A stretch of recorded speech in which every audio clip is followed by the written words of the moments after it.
Bon, d'abord, c'est clair que j'aurais pu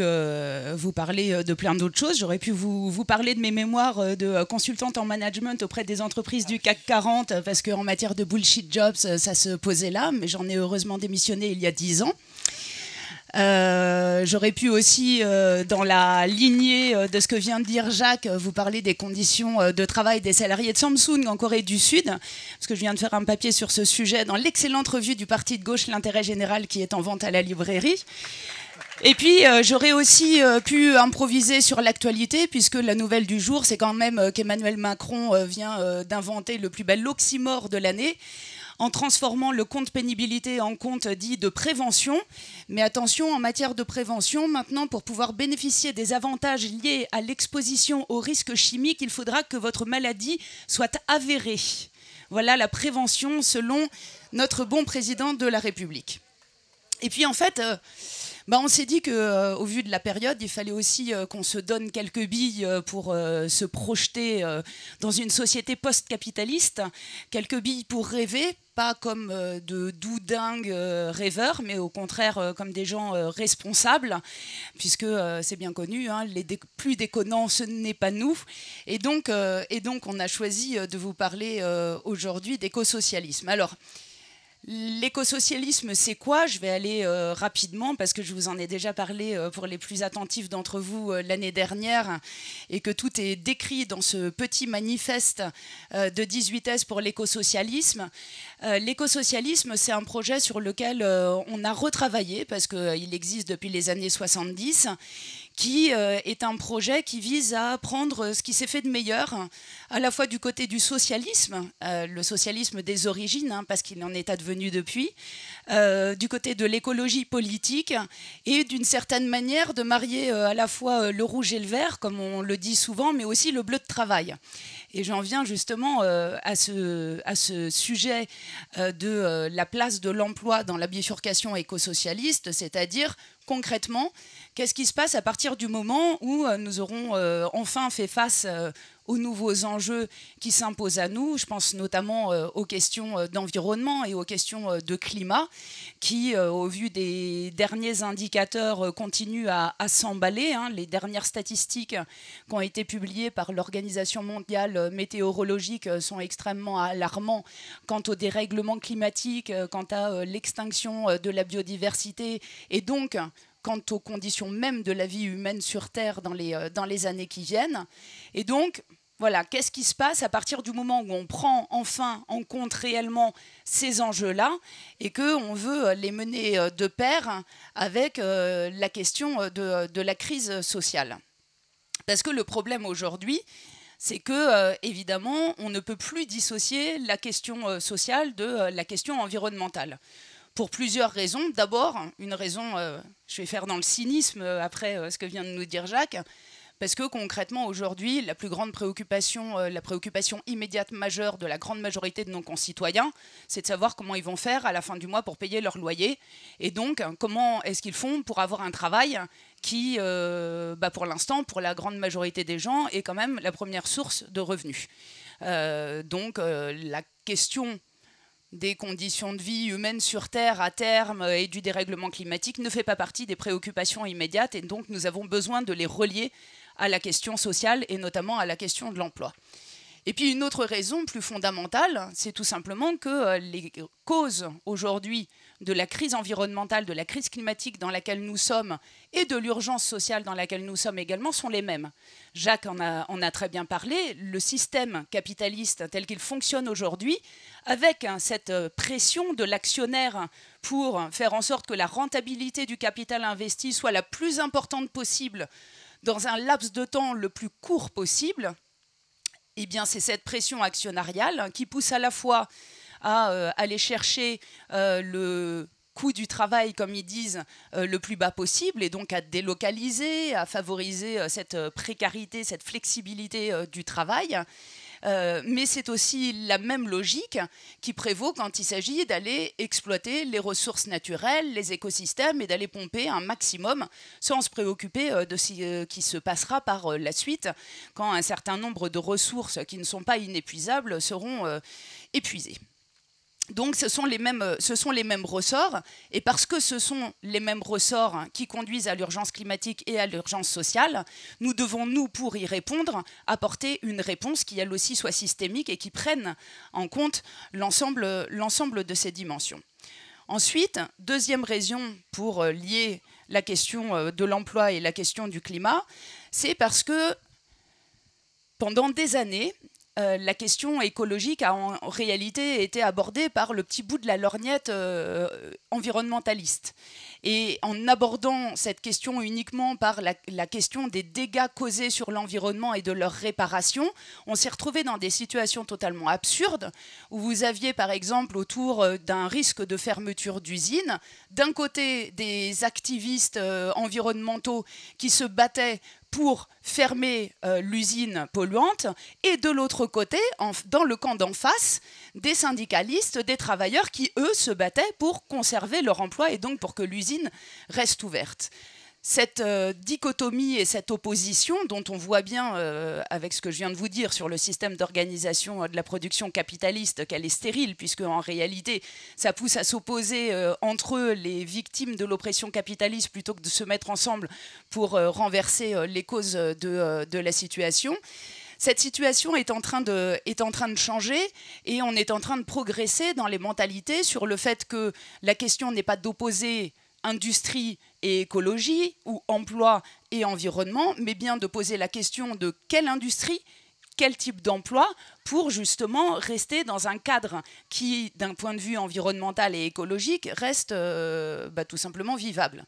Et puis une chose que je dis souvent aussi, c'est qu'on peut être écologiste jusqu'au bout des ongles. À un moment donné, même dans une société parfaitement écolo, on aura toujours besoin de vélos et de fourchettes, et que jusqu'à preuve du contraire, ça se fait avec de l'acier, et que personnellement, je préfère que l'acier soit produit ici, au plus près du contrôle citoyen et dans de bonnes conditions de travail, qu'à l'autre bout du monde, dans des conditions de travail absolument indécentes, qu'on n'accepterait pas si ça se faisait de cette manière-là chez nous. Et puis, troisième raison pour lier ces deux questions, eh bien, c'est tout simplement que la lutte pour le climat, elle est aussi créatrice d'emplois. Et je voudrais, à ce titre, vous parler de plusieurs rapports et de plusieurs études qui ont été faites ces dernières années et qui nous ont fait faire, là aussi, des bonds de géants sur le fait de réconcilier la question sociale et la question environnementale. Et notamment, tout récemment, ce petit rapport qui est sorti, qui s'appelle « 1 million d'emplois pour le climat », qui a été édité par Attac, mais qui regroupe une plateforme de 18 organisations, dont 2 syndicats, FSU et Sud Solidaire, qui est la suite d'une initiative qui est née au départ en Angleterre, qui s'appelait aussi 1 million d'emplois pour le climat, qui existe aujourd'hui au niveau international en Belgique, en Norvège, au Portugal, et qui fait le point sur le nombre d'emplois qui seraient créés si il y avait une vraie volonté d'investissement public et d'une politique volontariste en faveur justement de cette bifurcation de la société. Et les chiffres sont éloquents, hein. Je vous en cite seulement quelques-uns pour ne pas vous assommer de chiffres, mais sur la question par exemple du bâtiment, qui est une question absolument centrale, notamment sur la question de l'énergie, puisque vous savez qu'aujourd'hui en France, beaucoup de bâtiments sont des passoires thermiques et que leur rénovation d'un point de vue thermique, leur isolation permettrait à la fois de faire économiser aux gens qui y vivent sur leur facture d'électricité, d'autant qu'on a eu la bonne idée en France d'équiper tout ça de radiateurs électriques pour lancer la filière nucléaire, ce qui en matière de rendement énergétique est absolument désastreux. Donc d'un point de vue social, ça permettrait de baisser la précarité énergétique, et d'un point de vue environnemental, d'économiser justement sur l'énergie. Et ces économies d'énergie, on le sait aujourd'hui, sont le seul moyen que nous avons à terme de réaliser les 2 objectifs majeurs que nous avons à remplir, à savoir à la fois réduire nos émissions de gaz à effet de serre d'un point de vue climatique, mais aussi sortir du nucléaire qui fait peser des menaces et des risques insupportables sur notre société. Donc sur le bâtiment, par exemple, cette transition énergétique permettrait de créer 350 000 emplois qui seraient des emplois, pour le coup, par définition, non délocalisables. Dans le champ toujours de l'énergie, dans les énergies renouvelables, ce rapport estime qu'il y a 330 000 emplois en termes de gisement. C'est le cas aussi pour l'agriculture, 50 000 emplois, 20 000 dans le ferroviaire, 20 000 dans la recherche publique, etc., etc. Et ça vient en fait confirmer d'autres rapports qui existaient, d'autres études qui avaient été faites ces dernières années. J'en citerai seulement quelques-unes. C'est le rapport Kirion, issu de travaux du CNRS, qui s'est basé sur un scénario qui s'appelle le scénario Négawatt, qui est un scénario là aussi de transition énergétique, qui donc sur cette seule question de l'énergie estimait qu'on pouvait créer en 7 ans 235 000 emplois. Ce rapport avait déjà lui-même été confirmé par un autre rapport, le rapport de l'ADEME, qui est une agence qui n'est pas une agence militante, hein, c'est pas une agence de gauchistes, c'est une agence paragouvernementale qui a fait un rapport qui d'ailleurs est resté caché pendant un temps, vous en avez peut-être entendu parler, qui a fini par être rendu public suite à des fuites, et qui confirmait que non seulement on pouvait passer à 100% d'énergie renouvelable à l'issue, à l'horizon 2050, mais qu'en plus, cela créerait 825 000 emplois. Alors, cette question maintenant du fait que cette bifurcation écosocialiste créerait des emplois, elle est assez communément admise. Par contre, il y a aussi une chose qu'il faut dire et qu'il faut regarder en face, c'est que tous les chiffres que je viens de vous donner sont des créations nettes. C'est-à-dire que si vous allez regarder dans le détail, eh bien, il y a des secteurs dans lesquels on crée des emplois, mais il faut aussi avoir l'honnêteté de regarder en face qu'il y a des secteurs dans lesquels eh bien, des emplois seraient détruits. C'est le cas du secteur des énergies fossiles et nucléaires, c'est le cas des infrastructures routières, du fret routier, du transport aérien et de l'automobile. Et là, ça se chiffre aussi en plusieurs centaines de milliers d'emplois. Alors évidemment, quand on se veut socialiste, toujours au sens originel du terme, on ne peut pas balayer ça d'un revers de la manche. Mais pour autant, plusieurs réflexions par rapport à ça. D'abord, la première chose, c'est qu'il ne faut pas oublier le coût social du laisser-faire. Vous savez, ce qu'ils appellent le business as usual. C'est-à-dire, qu'est-ce qui se passe si, en gros, on ne fait rien et on laisse le monde continuer comme il est. Déjà, en 2009, une agence de conseil, un cabinet de conseil bien connu qui s'appelle le BCG, évaluait qu'avec un baril de pétrole à 150 €, c'était 170 000 emplois qui étaient menacés dans l'automobile. Concrètement, on arrive aujourd'hui à un moment où la production de pétrole accessible et bon marché est en train de diminuer, où il reste du pétrole, il reste des réserves importantes, mais qui sont plus compliquées à aller chercher, plus coûteuses. Et donc cette ère du pétrole bon marché qui a fonctionné comme une drogue dure du capitalisme et de l'expansion industrielle depuis le 19e siècle va bientôt être révolue. Donc ça, c'est la première chose, le coût social du laisser-faire. La deuxième chose, c'est qu'il y a des réalités à un moment donné qui sont des réalités physiques, géologiques, et qu'on le veuille ou non, nous arrivons à un moment d'épuisement d'un certain nombre de ressources naturelles, et notamment des ressources fossiles. Donc ce n'est pas la bifurcation écosocialiste qui serait mise en place, qui créerait la raréfaction de ces ressources. La bifurcation écosocialiste se propose au contraire d'anticiper cette raréfaction, d'apprendre à nous en passer et de prendre en compte cette dimension dès maintenant pour accompagner la reconversion professionnelle, pour accompagner la formation professionnelle de ces secteurs et de ces métiers qui vont être mis en difficulté, une fois de plus, qu'on le veuille ou non, puisque là, la question n'est pas politique, mais bien physique et matérielle. Alors la question, c'est celle-ci. Est-ce qu'on planifie cette bifurcation, c'est ce qu'on a appelé, nous, la planification écologique, ou est-ce qu'on laisse faire le marché? Et on a vu suffisamment de fois ce que donnait le laisser-faire du marché. Alors, pour justement accompagner cette transition, cette bifurcation, il y a des solutions. Il y en a plusieurs. Il y en a d'ailleurs une qui, je dois dire, c'est peut-être le seul point intéressant pour l'instant que je retiens du nouveau ministère la transition écologique et solidaire, c'est ça? Je ne sais jamais très bien le titre. Enfin bon, bref, Nicolas Hulot, quoi. Il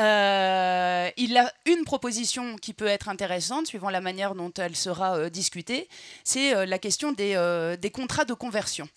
Les contrats de conversion, c'est de dire à un moment donné, eh bien, toutes ces personnes qui vont se retrouver, de fait, mis en difficulté dans leur emploi par cette évolution environnementale, cette évolution de l'accès à la ressource, eh bien, le secteur public s'engage à mettre en place, si vous voulez, une sorte de droit opposable à l'emploi. Sauf que ça, évidemment, on voit assez bien, rapidement, que ça ne peut fonctionner qu'à partir du moment où vous avez un service public suffisamment puissant pour pouvoir assurer justement ces contrats de transition, que ce soit en termes de qualification professionnelle ou que ce soit en termes de fourniture d'emploi. Or, aujourd'hui, Nicolas Hulot est dans un gouvernement qui s'apprête à faire exactement tout l'inverse, avec la suppression de 220 000 postes de fonctionnaires, je crois. Donc, les contrats de transition, on attend de voir où ils vont les mettre. Et j'aime autant vous dire que ce n'est pas en allant voir le béret à la main, comme dirait l'autre, Total, Suez, Veolia ou Engie, que ceux-là vont vous fournir gracieusement des contrats de transition aux salariés qui auront été laissés sur la touche par l'impréparation des mêmes pouvoirs publics. Ça, c'est une piste qui, évidemment, serait développée de manière différente si c'était nous qui étions au pouvoir. Et puis... D'autres pistes, j'en ai parlé, c'est la question des formations qualifiantes et de la formation professionnelle qui, là aussi, laisse à désirer, puisque moi, par exemple, dans la région où je suis élue, Laurent Wauquiez vient de supprimer tous les crédits de formation professionnelle à l'éco-construction et à la rénovation du bâtiment. Comme vous le voyez, une fois de plus, Laurent Wauquiez est particulièrement visionnaire dans ses interventions politiques. C'est exactement l'inverse, évidemment, de ce qu'il faut faire pour s'assurer une société qui puisse continuer à fonctionner à peu près correctement. Quatrième point sur le fait de lier emploi et climat, c'est sur la question de la relocalisation de la production, dont beaucoup de gens parlent et qui est effectivement aujourd'hui un enjeu majeur, à la fois social et environnemental, puisque nous sommes dans un système absurde où les biens de consommation courants que nous consommons ici sont pour la plupart fabriqués à l'autre bout du monde, dans des conditions de travail absolument scandaleuses. On l'a vu avec le drame du Rana Plaza il y a quelques années, mais qui perdure bien entendu depuis. Et marchandises qui en plus font le tour de la planète avec tout ce que ça suppose de bilan carbone et de pollution avant d'arriver sur nos étagères, dans nos frigos et nos placards. La relocalisation de la production est donc un enjeu à la fois social et environnemental. C'est aussi au passage un enjeu internationaliste, de solidarité internationale, parce qu'il n'y a quand même juste absolument aucune raison pour que les gens à l'autre bout du monde continuent de produire des choses pour nous,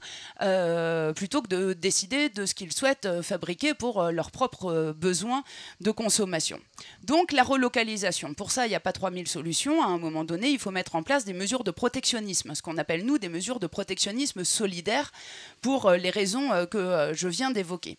Sauf qu'on voit bien que si on commence à mettre, par exemple, des taxes aux produits qu'on importe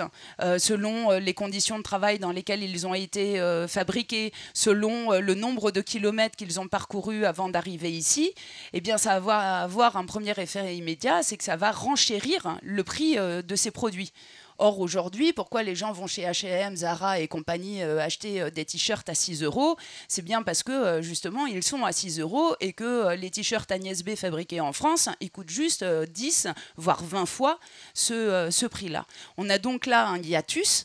et c'est à ce hiatus que l'on répond par les revendications salariales, par la question de la hausse du SMIC, par la question de la titularisation des fonctionnaires de la fonction publique et de manière générale par les mesures que nous portons sur la question justement de sécurisation matérielle, sociale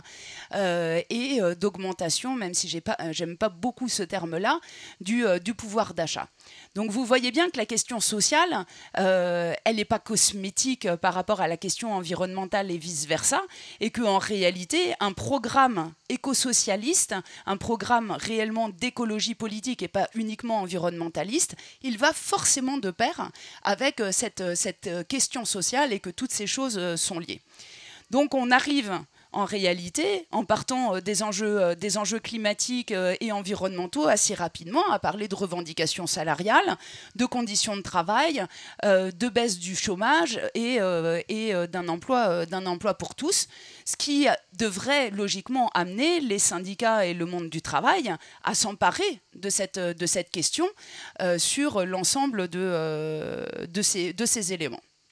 Alors, vous allez me dire, mais pourquoi est-ce qu'on entend si peu les syndicats, du coup, sur les questions d'écologie ?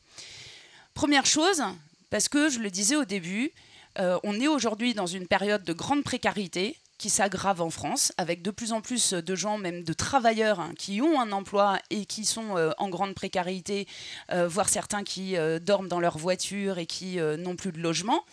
Et parce que concrètement, les conditions matérielles d'existence déterminent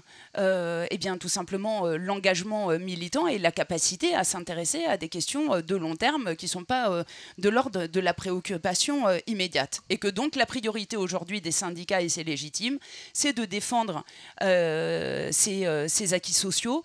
c'est de porter des revendications salariales et d'emploi. D'autant plus avec la déferlante que nous avons en face de nous depuis maintenant plusieurs années de tous ces gouvernements successifs, dont la première tâche immédiate est systématiquement de s'attaquer au code du travail et justement au système de garantie sociale hérité de la résistance. Ça, c'est la première chose. La deuxième chose, et je dois le dire aussi, c'est qu'il existe certaines branches syndicales dans lesquelles fonctionnent de manière très forte des réflexes corporatistes. C'est le cas notamment de la Fédération nationale des mines énergie chez EDF, qui a systématiquement refusé de se pencher sur le sort des salariés de la sous-traitance dans le nucléaire, qui n'ont pas accès au CHSCT, qui n'ont pas accès à la médecine du travail, qui n'ont même pas accès à la cantine EDF, qui sont ceux qui subissent le plus de radiation et auxquels personne ne s'intéresse et qui ont donc été poussés à monter leur propre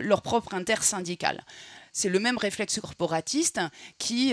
nous a empêchés de travailler ensemble sur la question de la pyramide des âges chez EDF et de la mise en place d'une filière du démantèlement nucléaire, par exemple, qui aurait pu commencer à apporter des solutions aux pertes d'emplois liées à l'arrêt du nucléaire, si simplement on avait pu y travailler sérieusement ensemble. Et puis, troisième chose, c'est qu'en réalité, on les entend de plus en plus, les syndicats, sur l'écologie. C'est pas vrai qu'on les entend pas. On les entend de plus en plus. Et moi, je dois dire que j'ai été particulièrement marquée par l'année de la COP21, ce sommet international que plus personne ne peut ignorer. Maintenant que Trump en est sorti, on en parle beaucoup plus qu'à l'époque. Ce qui m'a le plus marqué cette année-là, c'est pas la COP21 en tant que telle, autant vous le dire, mais c'est ce qui s'est passé en amont. Et notamment une petite brochure qui est passée assez inaperçue et qui était pourtant absolument majeure dans cette évolution. C'est une brochure de la Confédération internationale des syndicats qui a fait toute sa campagne cette année-là sur un slogan qui était « Il n'y a pas d'emploi sur une planète morte ». Et je peux vous dire que d'entendre la Confédération internationale des syndicats faire sa campagne sur ce slogan-là est un pas absolument majeur. Parce qu'en 2009, au sommet de Copenhague, quand a eu lieu première tentative de jonction entre l'urgence sociale et l'urgence écologique, on était très, très, très, très loin encore d'imaginer ce type de campagne au niveau international et au niveau des syndicalistes. Donc on les entend de plus en plus et je dois dire que par rapport à il y a 10 ans, je suis personnellement assez satisfaite que les débats sur la question écologique, sur la remise en cause de la croissance économique du PIB, etc., tournent sur la question des emplois détruits, des emplois créés et de comment on fait face à cette question, plutôt que sur le retour à la bougie et au char à bœuf, comme c'était le cas il y a 10 ans. Donc je peux vous dire qu'on a quand même parcouru un sacré bout de chemin depuis. Et puis, je vais aller vers ma conclusion, mais je voudrais aussi poser une autre question, parce que là, on a parlé d'emploi au sens un peu conventionnel du terme, qui est appelé évidemment dans une société post-capitaliste à être dépassé, puisque l'objectif n'est pas de travailler plus pour gagner plus comme promettait l'autre, mais bien aussi à un moment donné de remettre en cause cette centralité de la valeur travail qu'on voit dans notre société et qui fait qu'aujourd'hui c'est la nature de votre contrat et puis le chiffre qui est écrit en bas qui détermine votre place dans la société et votre accès à un certain nombre de droits et de statuts sociaux. L'idée, c'est bien de dépasser ça. Et il se trouve que c'est aussi quelque chose qui fait partie de tous les courants de l'écologie politique, notamment depuis les années 70, que de revendiquer une autre forme d'activité, d'inventer de nouvelles formes d'emploi qui ne soient pas uniquement du travail salarié, de valoriser par exemple l'engagement syndical, l'engagement associatif, l'engagement militant. Je me souviens, et quand j'étais plus investie au sein d'Utopia, qu'on plaidait pour que ces temps-là soient pris en compte par exemple dans le calcul des droits à la retraite. Bon, alors là,